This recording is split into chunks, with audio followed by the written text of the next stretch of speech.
Добро вечер. Добре дојдовте во ново издание на Отворено на телевизија Алфа. Власта во Македонија не знае како точно и ефикасно да се бори против екстремното загадување. Ова може да го извлечете како заклучок, доколку го прочитате извештајот на меѓународното ревизорско тело Евросайт, кој што, освен за 15 други држави, го изготви и за Македонија. Дали централната и локалната власт во Република Македонија спроведуваат драстични или пак само козметички или популистички мерки во борбата со загадувањето? Каков воздух дишеме и од што се труеме? На овие прашања вечерва во Отворено барам одговор од моите тројца гости и соговорници, професорот Драган Ѓорѓев од Институтот за јавно здравје, добре дојдовте, екоактивистот Тони Никушевски и господинот Драган Змијанац од првата детска амбасада во светот Меѓеши. Професоре, би започнала со вас. Кој најмногу страда од загадувањето и каков коктел примаат нашите бели робови кога ќе излеземе надвор? Добро вечер прво. За жал зборуваме заедно загадувањето во ек кога е тешко може нешто да се направи, ќе зборуваме за тоа за да може да се намали, а тоа веќе со децении го напаѓа и овој град и нашите градови во Македонија. Тој континуитет на загадување и како влијае покрај составот и на ефектите од здравјето. Составот веќе и децата го знаат, ние сме фокусирани во главном на честичките, гасовите се да кажеме некој помал проблем, сулфур диоксидот некако го елиминиравме со елиминација со мало прочистување на горивата кои се употребуваат. Озонот ни е некој газ кој што обично летно време е активен, меѓутоа бидејќи другите извори па во летно време се намалени, озонот се уште не го чувствуваме и кој тој е опасен посебно по белодробниот систем, така да фокусот ни е на честичките и во главном сега ни е фокусот на механичкиот дел од честичките. Се уште малку пионерски почнуваме хемискиот состав на честичките да го анализираме, бидејќи тој е такако важен кога зборуваме за токсичниот, односно за другите аспекти на здравствениот ризик. Рече еден конгломерат од честички и гасови дишеме секој ден во концентрации кои што и кога би биле нормални, значи одно не нормални, току на ниво на законските прописи, и тогаш се штетни за одредена категорија. Значи ние немаме нештетни концентрации, мора да знаеме дека и нула концентрација заради одредени ефекти некој население ќе страда од одредени гасови кои што во тој момент се или честички се на некој ниво. Меѓутоа, ако ги доведеме до некое законско ниво, секој дека многу помал број на кои ќе страдаат. Кои страдаат? Имаме ние вулнерабилни групи, имаме осетливи групи на население, не сите подеднако страдаат. Оние што умираат или што заболуваат се само врв на леден брег. Една цела популација испод нив страда. Али тој врв се вулнерабилните. Тоа се децата, недоволно е развиен имунолошкиот систем, тоа се старите лица кои што веќе им е инволуиран имунолошкиот систем, че веќе паѓа. Тоа се хронични болни, обично тоа се и стари хронични болни, каде што обично се компрометирани кај нив респираторниот систем, значи недоволна е одбраната. Имунолошкиот систем, значи имунокомпрометирани лица, они кои што имаат такви заболувања, исто така се бремените жени се вулнерабилна, луѓе кои што работат надвор се исто така вулнерабилна група, бездомниците меѓу нив. Така да една поголема група на луѓе посебно страдаат. Меѓутоа не значи дека овие другиве немаат ефекти. Се уште кај нив организмот прави некој баланс, некоја рамнотежа, меѓутоа веќе следната година, бидејќи ние во континуитет сме изложени, може и тие луѓе да влезат меѓу заболени. Точна ли е бројката на Светската здравствена организација? Дали точно е пласирана информацијата на некои наши интернет портали? Денеска интернетот е достапен, сите податоци се скоро достапни, дека се повеќе се зголемува и смртноста исто и во нашата земја како последица на нечистиот воздух. Секако дека е точна, тој тренд на смртност е на некој начин... Станува збор за некои 3000, мислам, или може би... Има нагаѓање малку околу тие бројки, после веќе еден меѓународен пропис или формула, да кажем, како се пресметува бројот на смртни случаи врзани со аерозагадувањето, каде треба да се земе и локалитетот, и еколошките податоци, структурата на населението, социјално-економски статус и така натака. Затоа на светско ниво се спомнува 7 милиони луѓе да умираат, тогаш веќе се комбинира надворешното и внатрешното загадување. Обично се зборува за Азија, Африка, земји каде што имаат апсолутно неправилно внатрешно загорување, се греат луѓето на се и се што, без никаква инсталација и добар дел, околу 3 милиона тие луѓе умираат од внатрешниот воздух. Повторно фокусот е на децата. Додека во европските рамки различни бројки одат, некаде од 600 до 700 илјади само за земјите во Европска унија, зависи кој каква статистика има. Ние имаме проблеми со статистиката. Кај нас тој број на смртни случаи, пресметан по тие референтни методи, се движи. Ако ни е годишната смртност во државата 10.000, значи околу 20% може да бидат атрибутивно врзани со аерозагадувањето. Во Скопје, ако е 5.000 годишната смртност, а обично е таа во последните години, од 850 до 1250 нашиве најнови истражувања покажуваат дека имаме смртни случаи кои атрибутивно можеме да ги врземе со аерозагадувањето. И исто така и во другите градови од 20 до 30% од вкупната смртност, али фокусот сепак беше и во ова истражување, и сега е Скопје, Тетово, Битола, тие се оние каде што покажуваат највисоки бројки. Така. Микушевски, нашите мерни станици, барем тие што работат, мерат PM10 и PM2,5 или 2,5 честички. Само тоа го има во воздухот? Не. Доволно е тие мерни станици, само тоа што го мерат? Тие што работат, нели, некои се исклучени. Бака, дали се доволни, мислам, тоа е безпредметно да се говори. Светот, науката тежнеат кон воспоставување на густи мрежи од сензори. Значи, оваквиот принцип на 6 сензор станици за град со големина на град Скопје се неадекватни и не може да испорачаат доволно квалитативни податоци за било кој што би се занимавал со оваа дејност, за од неа да може да исцрпи квалитетни анализи и да ги преточи сите тие во политики. Така да сметам дека треба многу поголема мрежа да има градот Скопје, воопшто цела држава Македонија. Впрочем, и на тоа и се обврзани нашите општини и нашите министерства. Тоа го видовме и во извештајот и на домашните и на странските ревизори, дека доволен број на параметри кои што мораат да се мерат за да може да добиеме една квалитативна слика кога би сакале да зборуваме за атмосферска хемија, нашите мерни станици не ги покажуваат.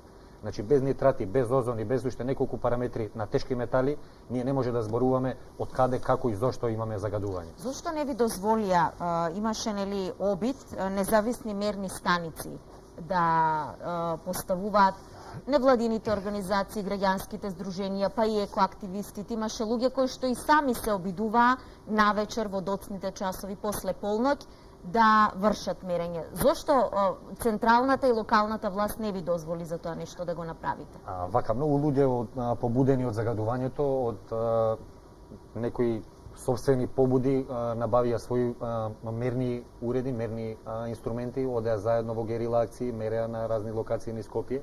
Меѓутоа, власта секогаш се фаќаше на еден проблем дека тие мерни уреди се нереферентни, се нестандардизирани, не може да се сметаат за официјални. Како тој во Прилеп што отиде на Прилеп. Тој има време, значи таквите уреди им треба време да се стандардизираат, да се калибрираат за да може да почнат да даваат квалитетни бази на податоци кои што се земаат во една рамка која што дозволува грешка за разлика од гравиметриските мерни станици. Гравиметриските всушност се оние што ги користи Министерството за животна средина.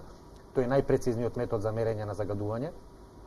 Меѓутоа, стандардот ISO 16450 кроз 2017, впрочем, тој истиот стандард по кој што Штипскиот факултет ја вршеше последната студија за градот Скопје, стандард по кој што целиот свет работи, стандард по кој што ќе бидат новите 1000 сензори поставени во градот Лондон и кој што е тенденција на секој модерен и паметен град да има вакви хиперлокални мрежи. Најдовме на конфронтација. Очигледно некому бројките не му одговара, некому вистинските параметри не му одговара. Сакаше од джеб да вади политики и да креира магични решенија кои што никогаш не може да бидат во корелација со бројките кои што би биле произлезени од мерните уреди. Претпоставам дека од таму беше тоа една шокова и панична реакција на наши овластени службени лица од државни институции и кои што влегува во директна пресметка со една граѓанска иницијатива. Значи, Ерли не е ни Кушевски Тони. Ерли е еден независен мониторинг центар кој што се појавил исто со иста тенденција да биде независен, да биде во раците на граѓаните и да представува контратежа кон оние државни станици кои што ги имал исто така градот Краков. И градот Краков по популација одговара на Скопје, по територија исто така одговара на градот Скопје.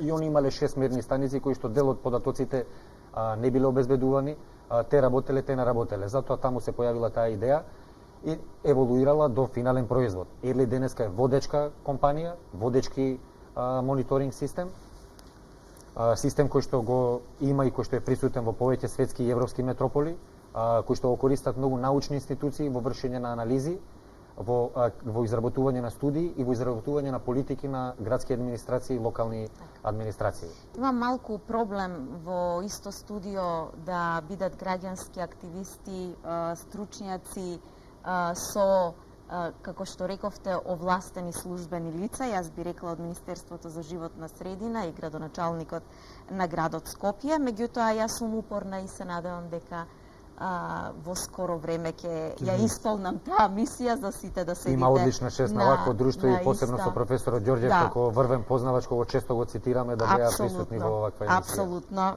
Поканата е отворена на Алфа, меѓутоа се надевам дека ќе најдам термин. Господине Змијанац, прво ќе прашам дали државата го штити правото на децата да имаат здрав воздух или здравје во кога излегуваат надвор. И вие најавивте дека ќе го мобилизирате и меѓународниот фактор за да известите што се случува во нашата земја. До каде е таа постапка на Мегеши? Прво да кажам дека тука доаѓам од двојно својство како детска амбасада Мегеши прва во светот и како член на активист во движењето за чист воздух. Едноставно се здруживме затоа што ова не е само прашање еколошка, туку е прашање на живот и се прекршува елементарно детско право, право на живот, правилен раст и развој и здравје на детето. Сметам дека ние направивме една анализа како детска амбасада колку парламентот минатата година се занимавала со правата на децата и здравјето на децата и дојдовме до поразителни податоци дека пратениците се занимавале со се, а најмалку со здравјето на децата во Република Македонија и тој законодавен дом искрено не ги исполни нашите очекувања, за кои всушност е и по функција да биде во интерес на граѓаните, тие што го гласат и што им даваат доверба. Потикнати од состојбата поразителна која се случува дека живееме во канцерогено општество, дека Скопје, Битола, Гостивар, Кавадарци, Тетово се гасни современи гасни комори, дека животот на децата е доведен во прашање и дека имаме несериозни политичари, решивме да го мобилизираме и меѓународниот фактор. Упативме 4 организации, писмо до сите членки на Комитетот за правата, поединечно за правата на детето, сметајќи дека таму треба да стигнат конкретни препораки за подобрување на состојбата во Република Македонија и дека тие ќе извршат притисок и ќе бидат информирани дека правото на живот во Република Македонија сериозно е доведено во прашање, имено 3 до 4 месеци, па можеби 6 месеци граѓаните, децата пресек, како што кажа професорот, како најранлива категорија на граѓани не можат да го остварат елементарното право, имаат проблеми со респираторни со дишење, го губат животот како резултат на загадениот воздух, има предвремени раѓања и сето тоа е доста алармантно и загрижувачко. Алармот многу често се подига во однос на граѓаните кои се револтирани, а од друга страна власта е нема и глува кога дозволува, например, високи концентрации на канцерогени PM10 и PM2 да последователно нас не трујат од 150, 200, 300, 400, 600, 1000 скоро цела зима.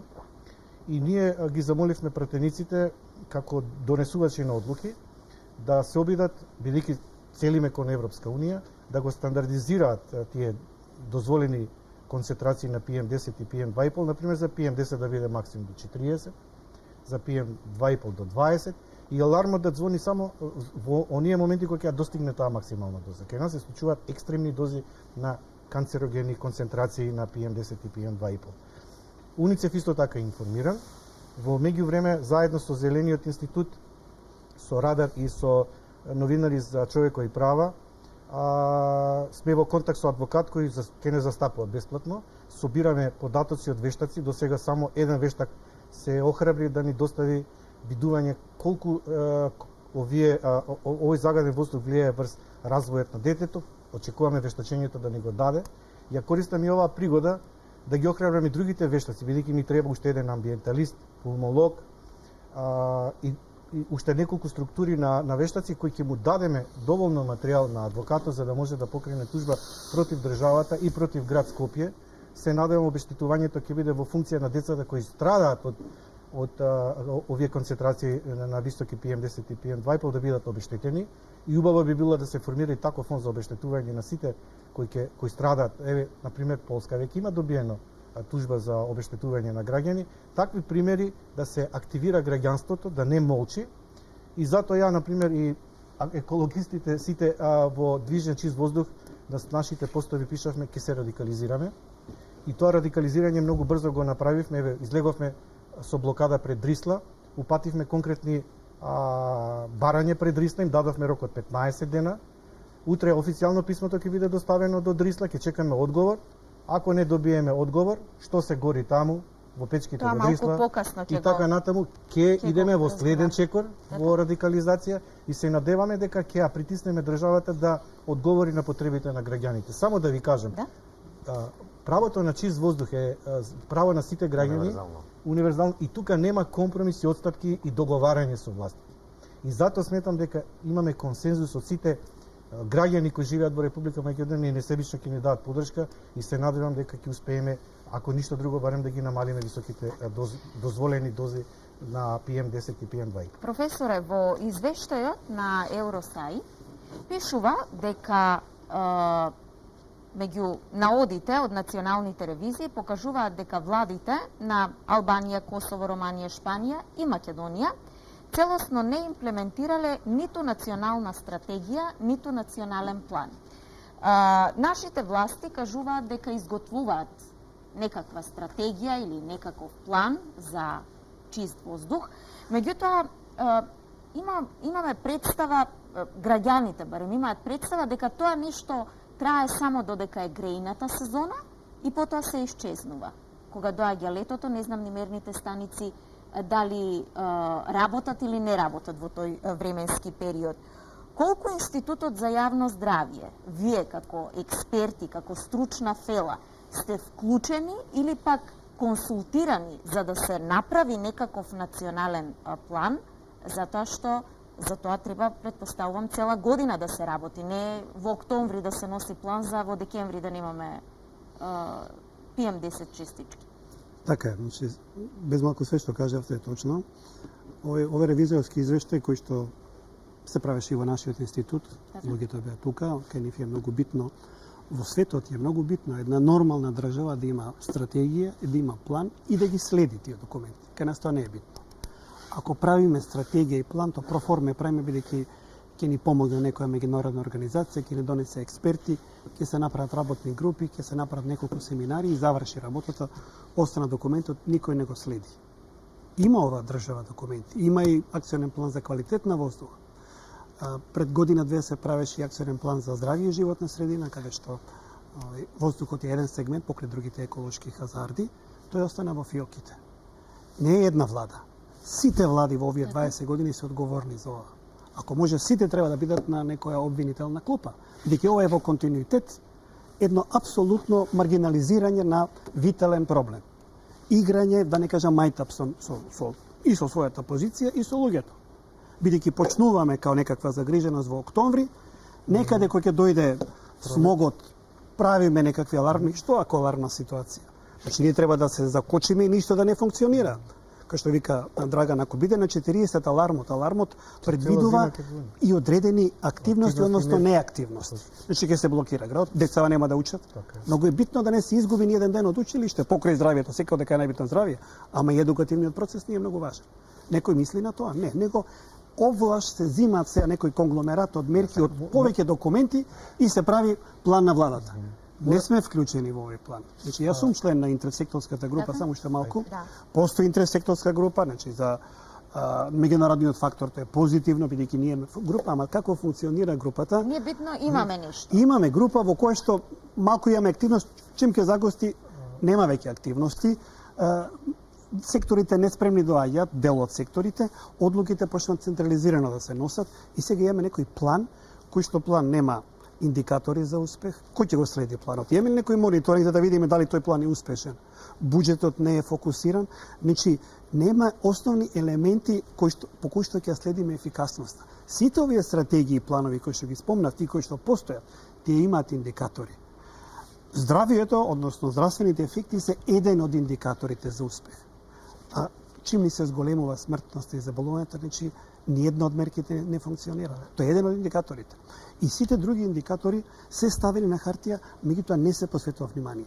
Многу пати сум кажал, додека не видиме или да има посебен закон за Скопје или за другите градови, во кои што ќе функционираат овие градови само во тој смоговски период, на посебен начин како што функционирале англиските градови, или да има редовно секоја недела седмица на влада со тема, пошто сите они имаат своји задачи, министерства и сектори, ама никој не ги проверуваат како ги спроведуваат. Па да се прави отчет на секои 2-3 недели и тогаш да се види прогрес. Што год да се направи, Кети, нема да падне загадувањето преку ноќ. Ама мора да се дефинираат главните загадувачи. Значи, имаме замена на тези манипулација на одреден начин во јавност. Долго време граѓаните истоштени од целава ситуација и сиромашни гора што ќе најдат да преживеат, беа ставани цело време на топ како главни загадувачи. Да, тие дека се главни загадувачи, меѓутоа Евростайл дека индустријата е тоа сакам да кажам. Ја во една изјава во Deutsche Welle баш кажав дека иако не сум екологист по вокација, меѓутоа сосем е логично летно време да имате вие високи пикови кога нема ни сообраќај, нема ни домаќинства да горат, земете Лисиче и други региони се со високи концентрација на PM10.2. Значи, на што се реферираат тие високи податоци? Иако некогаш намерно и не работат. Не можеш да ги повикаш. Затоа го поддржуваме ова да имаме контролен механизам преку алтернативни мерни станици, па да вршиме притисок на државата дека навистина состојбата е алармантна. Значи, според мене, тешката индустрија, малите загадувачи се под број 1 загадувачи кои не користат филтри и не го заштитуваат населението. Под број 2, домовите да, меѓутоа не како резултат само на лошите огревни материјали, туку заради тоа што имаат сиромаштија и нема никаква бенефиција страна на државата да ги потикнат поинаку да се греа. Под број 3, градежништвото. Имаме ние урбана мафија, тука имаме зидишта од бетон каде што луѓето едноставно немаат ни требна површина, ни парк, ни ништо. Се што беше парк и детско игралиште се направија згради. Понатаму, миграција. Имаме миграција од помалите градови во Скопје. Луѓето доаѓаат во Скопје за екзистенција, а плаќаат 3 пати повеќе за поздравието. Тоа само Скопје не е загаден град. Не е само Скопје, Битола, значи, Куманово, имате точно. Струмица, Кавадарци, Македонски Брод. Потоа, не развиваме обновливи извори на енергија, што Македонија е можност, немаме бесплатен јавен превоз со еколошки автобуси, гасификацијата ни е проблем, немаме построга инспекција на индустрија А и Б дозволи и не инвестираме во филтри. Значи кога сите овие ситуации немаме ние план за чиста Македонија, ние имаме план како да го затруеме населението и што побрзо да почине едноставно да имаме еден човек помалце во пиомот. Тука би додал, нашиот министер беше гостин на последниот самит КОП24 во Катовице. Таму сите светски лидери беа седнати на иста маса и сите заедно донесоа заклучоци дека единствените и најголеми емитери на опасни загадувачки супстанции на целава планета Земја, без исклучок на Македонија, е индустријата и енергетиката. Значи, ја жалам што вчера гледав интервју каде што беше присутна градоначалничката на општина Битола, господјата како да беше градоначалник на Луцерн, а не на град кој што е во непосредна близина на најголемиот емитер во пошироката околина, не значи на Битола, него во Република Македонија најголемиот емитер е рек Битола. А да не збориме... Нашите политики не се адресираат кон директното намалување на емисии. Значи, зборуваме, ние имаме емитери, ако сакаме да намалиме загадување, ние мора да ги намалиме емисиите. Не да посадиме повеќе трева, тоа се све, мислам, козметички мерки. Таа трева исто ќе биде загадена, таа почва ќе биде загадена, каде што таа јаболкница ќе порасне и таа ќе биде отровно јаболко за нас. Затоа единствениот спас И единствениот патоказ каде што светот го гледа овој спас од климатските промени, од загадувањето, впрочем и што беше заклучок на самитот во Катовице, е директно намалување на емисиите во енергетика и во индустрија. Колку се несериозни политичарите, значи ми се допадна вашето размислување односно наслов козметички мерки. Меѓутоа немаме и политички манекени. Ако се сеќавате пред време за локалните избори, организиравме еден голем мировен марш, кој требаше да ја подигне јавната свест околу загадувањето. Имаше трансфер на власт од една во друга. Сите градоначалници во тоа време, сега актуелни, сите подпишаа платформа за чист воздух, се заветуваа, се сликаа со нас. Дури ги имаше заедно со нас на улица пред владата. Значи, тоа беше многу чудна ситуација. Власта маршира заедно со граѓанските организации и создаде една виртуелна некоја граѓанска солидарност со власта дека наводно ќе го решат проблемот. Дојдоа локални избори. Дојдоа на власт. Истите проблеми ги имаме, дури и полоши. Колку граѓани имате разочарани од локалната самоуправа и актуелните градоначалници? Па тие не знаат дека тогаш тие ќе платат, како и предходните што платија за онаа нивна несериозност и одговорност кон граѓаните. Значи не можеш да бидеш несериозен и неодговорен политичар, а да владееш. Тоа го нема никаде во светот. Значи Македонија, кога 3 месеци се гуши, кога болниците се полни, кога нема место од деца да примат во Козле, имаме козметичка мерка 2 дена неодење во училиште. Па тоа ни на еден универзум го нема таква мерка козметичка. Никаде го нема. Само во Република Македонија. Професоре, за мерките, бидејќи ги спомна Змијанац, министерот најави, Никушевски, и за вас прашањето, дека ќе се купуваат заштитни маски, дека ќе се ставаат прочистувачи во училиштата и во градинките. Колку заштитната маска може да помогне, иако не се набавени маските, може да помогне и прочистувачот за во едно вака големо загадување, бидејќи нели ако прочистувачот на воздухот, тоа е мое размислување, е во училницата, што правиме ако децата треба да излезат надвор на големиот одмор или пак да одат во спортска сала, да имат час по физичко? Видите, сите овие состојби на еколошки психози создаваат простор за најразлични блефови, да не кажам место и за профит, овде се работи и за профит. Така да на маката на луѓето најлесно се заработува. Посебно ако немаме централизирани стандарди и упатства како да се однесуваме, тогаш секој се снаоѓа како знае и уме, и тоа веројатно луѓето сега го така го размислиат, дојдоа профитерите и продадоа едно чудо маски. Немат меѓународните референтни институции пред Светска здравствена организација никаков став према маските. Оној кој што поседува и оди по вебсайдови, за жал луѓето одат, треба прво да посетат вебсайдот на Светска здравствена организација, евентуално вебсайдот на EPA, тоа е Америчката асоциација за животна средина, и CDC Атланта, тоа е Центарот за контрол на болести. Тоа се 3 адреси кои што нешто, ако сакате да проверите дали е референтно, тие нема, никој ден не ви го препорачува. Имате маски N95 кои што се во професионални услови за работници, во одредени услови препорачуваат како лични заштитни средства. Све ова друго е еден дел од козметиката. Затоа што прво, се уште не сме го дефинирале воздухот, што има во него, ние само честички имаме, а што со гасовите, што со хемикалите. Значи, а тогаш се залажуваме и веројатно се опушта и политиката, се луѓево со маски и со внатрешен пречистувач, нормално што ќе прават надвор децата, однак можеме полабаво со мерките. И навистина еве мерки се уште нема, ние сме веќе во февруари. Така. Овде ќе направиме пауза за реклами и се враќаме во студио.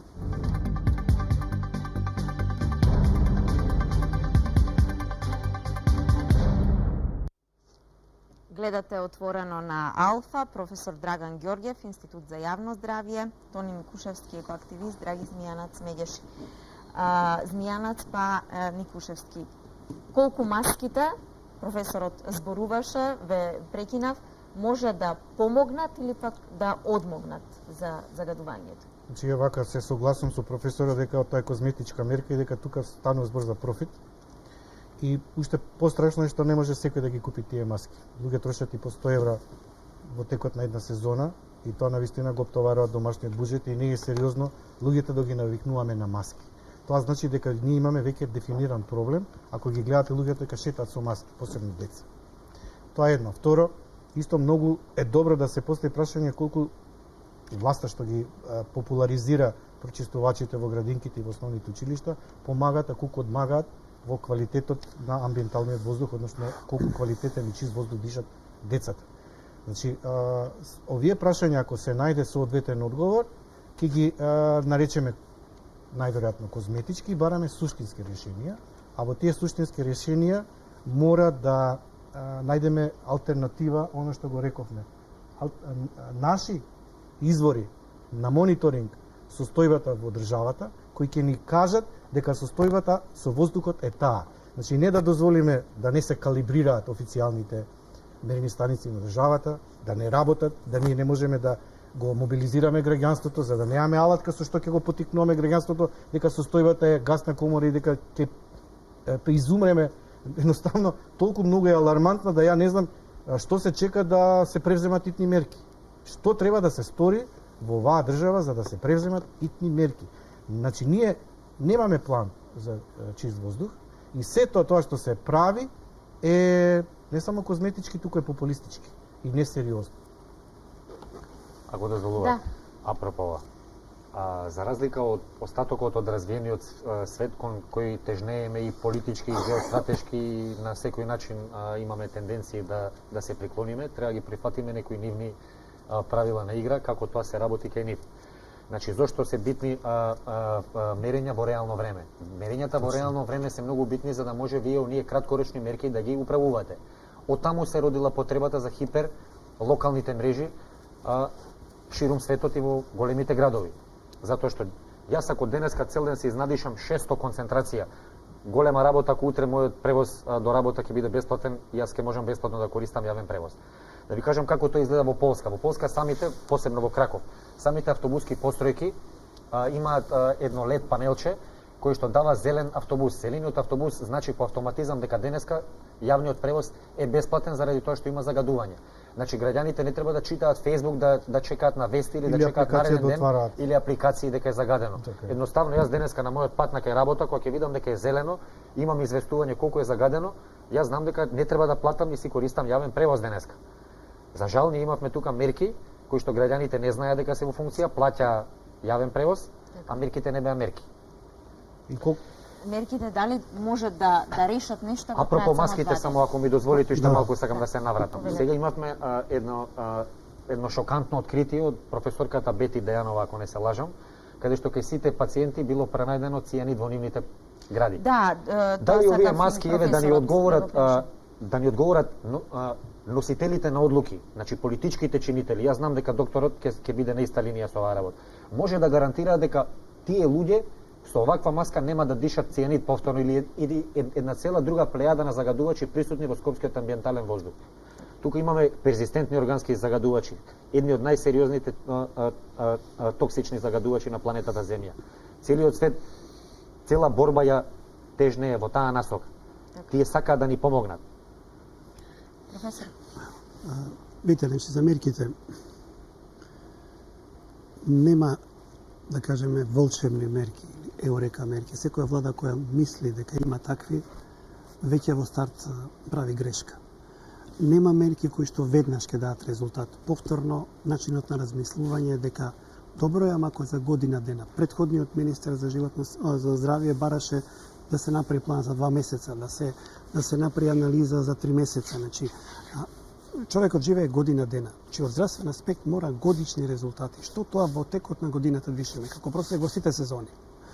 Постои персонална експозиција, Штип се почнува да го мери тоа, на мал број испитаници, се уште тоа не се релевантни. Персоналната експозиција ќе помогне, може би кај некои од овие токсични супстанции на локално ниво, што го рековте со цијанидите.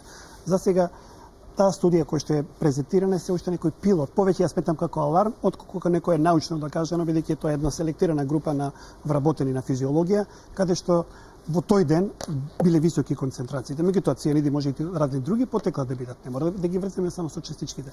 Значи, очигледно дека сите се вознемирени. Сите се обидуваат нешто да откријат и да видат на што сме изложени, али правото оружје во раката на оние кои што можат да донесат прописи, кои можат да донесат забрана на одредени активности, кои што можат нешто да спречат, кои што можат печките да ги сменат. Они имаат во тој план на владата некоја динамика на менување на печки, меѓутоа уште не почнале, месец и пол помина, па ќе помине грејна сезона.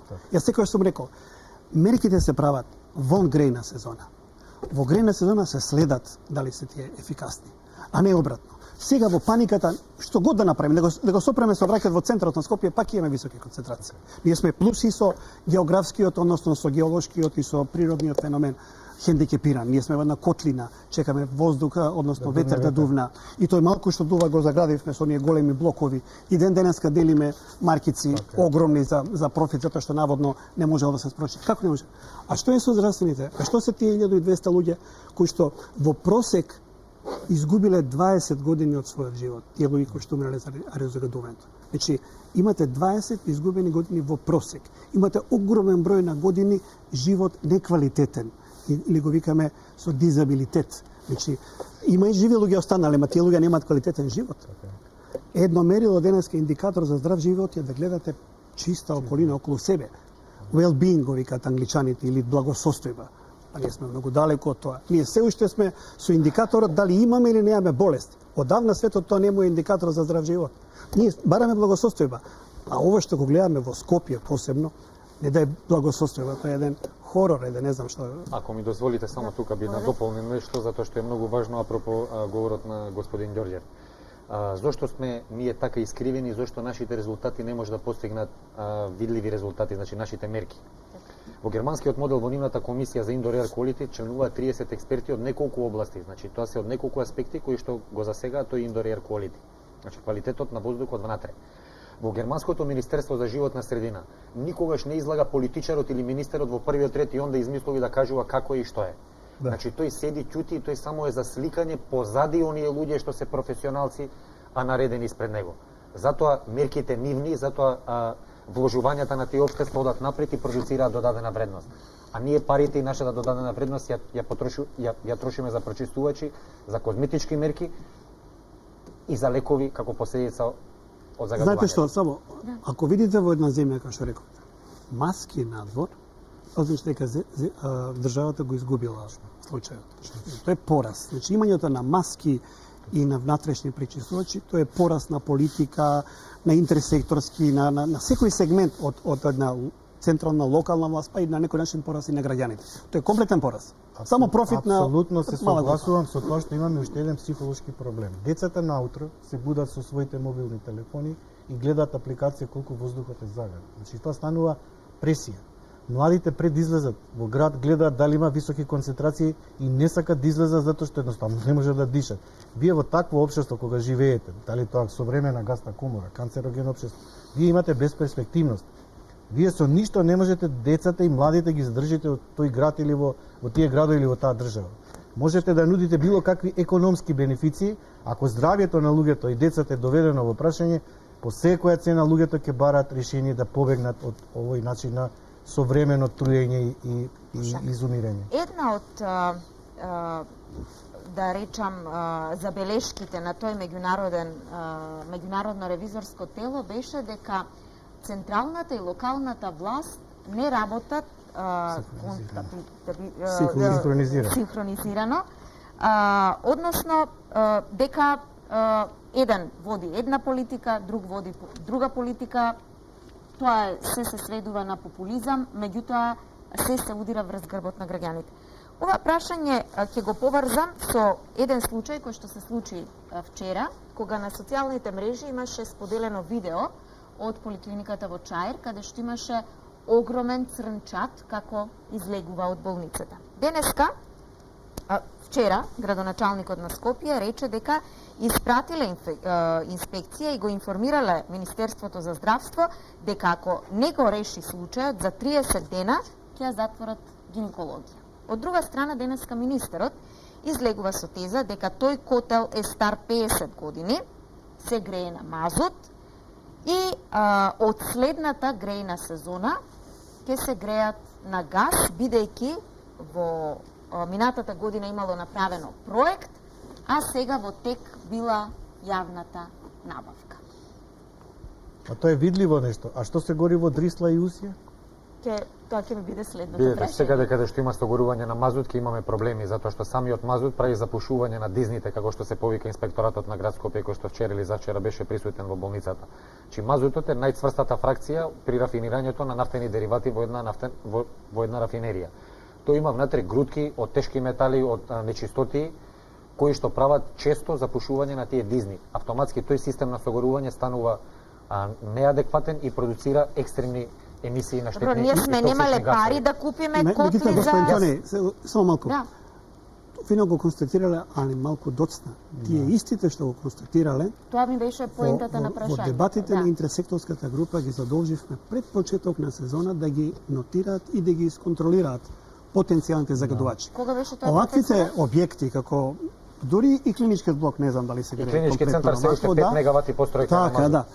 Или не се евидентирани, или не се нотирани. Сега одеднаш сите се генерали дека требало да се санира, значи тоа е во духот на ова прашање. Што е измеѓу координацијата, Апсолутно. локална овластување? Да. Тоа е една рашомонијада во овластување и во мандати кој што повеќе е како едно алиби отколку како еден синхронизиран процес. Значи локална власт колку има на пари, се со пари се, они имаат само пари да направат еден акционен план. Еден-два града имаат акционен план за заштита на колку воздухот. пари дадоа за Да. спонзорства на фудбалски клубови Точно. на Ако одиме на централно ниво, апросолутната бројка на државата што Така. треба И да на ги вложи во плана за ракијади. воздух. меѓутоа ако видите А акционен план и јади. ако во тој план видите дека колку ќе се троши на тој план, нема буџет, значи тоа е план без буџет. Ако е план без буџет, значи нема акции да се преземат. Према тоа е локалната власт. Централната власт, веќе кажав, постојат и планови, стратегии, се направија дури и буџети на тие, нас ни требаат, можеби, странски експерт околу чинењето на мерките, бидејќи мерките се прилично интерсекторски, треба да се види од кој сектор колку пари ќе се земат. Ова не е проблем само на животна средина и на здравје. Ова е проблем на сите сектори во владата, бидејќи сите се потенцијални загадувачи, помалку или повеќе. Значи, од секој сектор колку ќе се земе за тие мерки. Тоа можевме сите овие години да го направиме. Не се направи. Чим ќе видат високи бројки, претходната влада која виде во акционен план за здравје и животна средина високи бројки на чинење, не го усвои на собрание, односно на парламентот. И онда ние се евидентираме дека немаме сега усвоен направивме план. помал за да го усвоиме. Сега е тој план направен во некоја мала група, усвоен не знам како, и излифериран, меѓутоа ние се не знаеме дали се спроведува, ние немаме индикатори. Кој ни е мониторинг? И тоа со тие пари, ако ги знаеме цените, колку Да. чинат филтрацијските технологии или колку чинат замените на нови гасни котли, со 1,5 милион евра не може ни 3 објекта да опатиме. вие знаете А ние толку имаме технички. стотина објекти во градот Скопје кои што согоруваат мазут. Значи не е само гинекологија Чаир, тука е студентскиот дом Кузман. Тука се претпоставувам и другите студентски домови. За Кузман знам со сигурни информации дури колкава количина на мазут трошат. Тука е клиничкиот центар Мајка Тереза. Мајка Тереза. Значи они имаат 5 мегаватна постројка која што работи на мазут. А ние имаме политичари кои што нас не лиферуваат студии, полустудии, тоест тие си ги нарекуваа како студии, каде што не убедуваа дека сулфур нема. Меѓутоа се случи да во еден ден еден споменик тотално позелене. Значи тој позелене како доказ дека ние сулфур имаме во воздухот. Значи таа сулфуреста киселина со кој тој сулфур изреагирал со влагата во самиот воздух, паднал како сулфуреста киселина врз тој споменик. Затоа извршил негова забрзана патинизација, како што сакаа да кажат, и затоа тој во рок од 24 часа апсолутно позелени. Веќе уште еден Поголем индикатор. индикатор од ова е невозможно, мислам, е безпредметно да се... Змијана, зборувавте цело време за Дрисла, имаше и Да. герила акција. Јас овде сакам да поставам и едно подпрашање. Главно во Скопје, после полноќ е најзагаден Така е. воздухот, и тоа како да се прави некој тријагол. Триаголник меѓу Дрисла, Усје и Железар. Значи тој триаголник и тука сметајте дека цело време имаме високи концентрации на PM10.2,5. Летно време исто се случува и покрај тоа што домаќинствата не горат и возилата не возат, односно граѓаните не се возат. И решивме ние као движење за чист воздух да ги детектираме потенцијалните големи загадувачи и да направиме една блокада.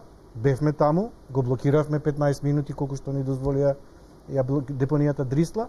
Поставивме конкретни прашања, дадовме рок 15 дена. Утре упатуваме официјално писмо подпишано од сите членови поединечно движење за чист воздух до Дрисла, Скопје, ДО, Батинци, Студеничани, Постишки факт 34. Ке писмото ќе биде доставено со прашања кои очекуваме да ни дадат одговор, иако директорот се правдаше дека не се гори не знам што. Прашањата наши беа што се гори во печките во Дрисла, што се складира, каков отпад. Извинете, има јавноста дури страв да ги каже сомнежите Не, што се прашајте гори ги граѓаните и... кои живеат околу Дрисла, со што се Правот е соочуваат. оправдан, би Прашајте додал. ги.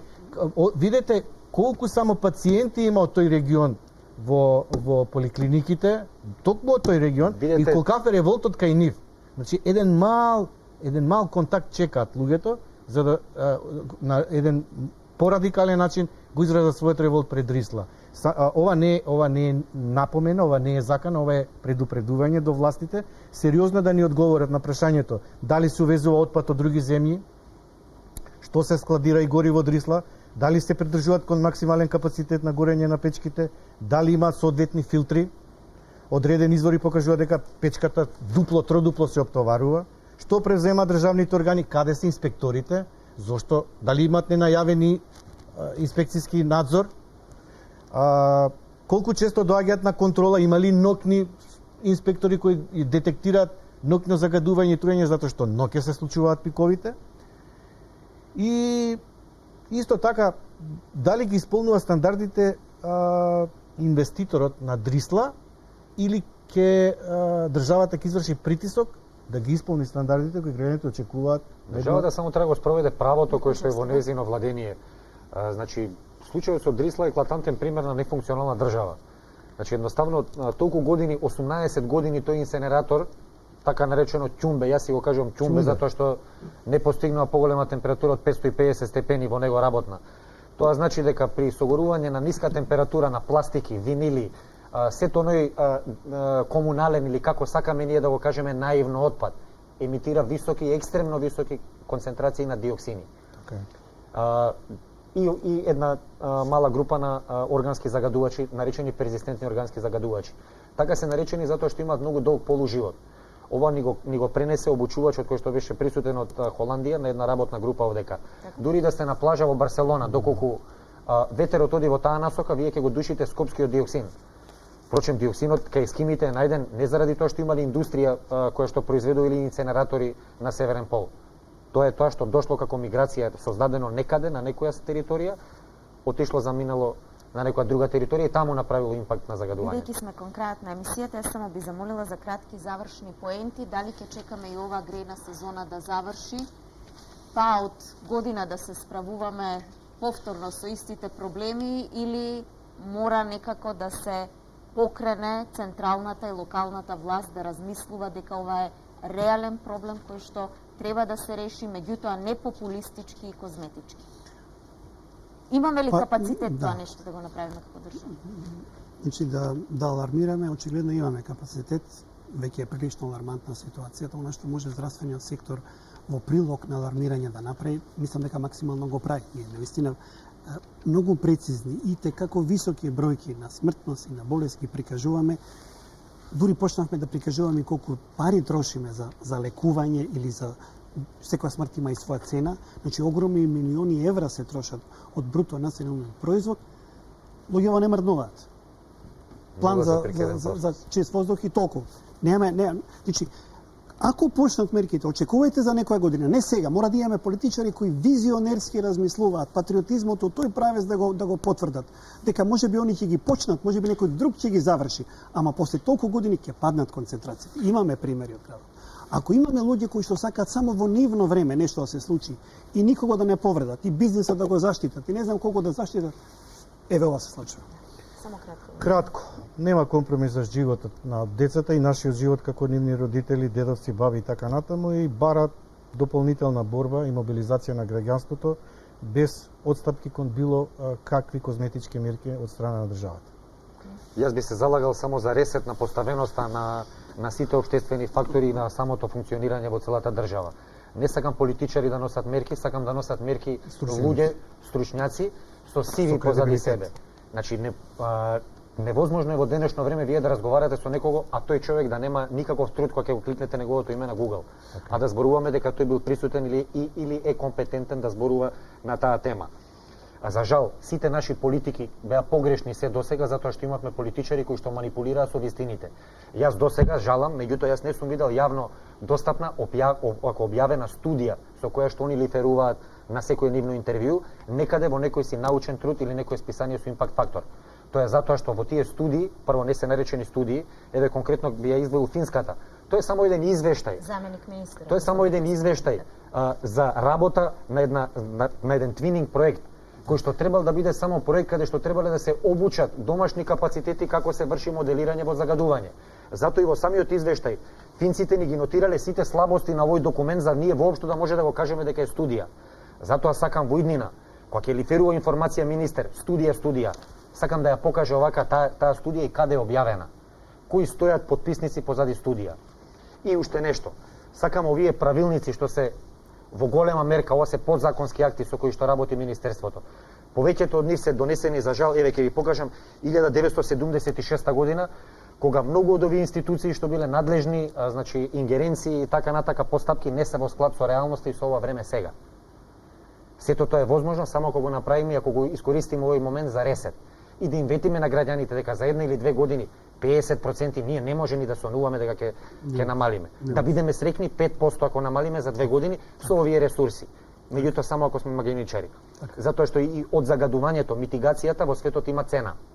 Значи многу добро се знае, според сите светски институти, они сондирали информации колку чини вие да одзагадите 1 тон на прав која што потекнува од ригбитола. Колку чини вие да намалите 1 тон на нитрати во вашиот град. Така да со 1,5 милиони евра ние не може да направиме ама баш ништо. Значи ниту козметика. Ви благодарам многу што бевте дел од Отворено. Се надевам дека повторно би се сретнале, меѓутоа уште еднаш еве јавно ги повикувам од Министерството за животна средина, доколку заменик министерот или пак министерот се зафатени со обврски, имаат државни секретари, имаат стручни лица кои што може да повелат на отворена дебата и до градоначалникот на градот Скопје, Петре Шилегов. Од ова нема. Тоа што викате зафатени со обврски многу често ни се случува. Поважно од ова нема. Чим ќе излезат министри и заменици од некој состанок или расправа и имаат обврски, отидоа уште не знам колку луѓе. Ви благодарам вам, почитувани гледачи, за вниманието и ви посакувам пријатна вечер со програмата на телевизија Алфа. Секое добро.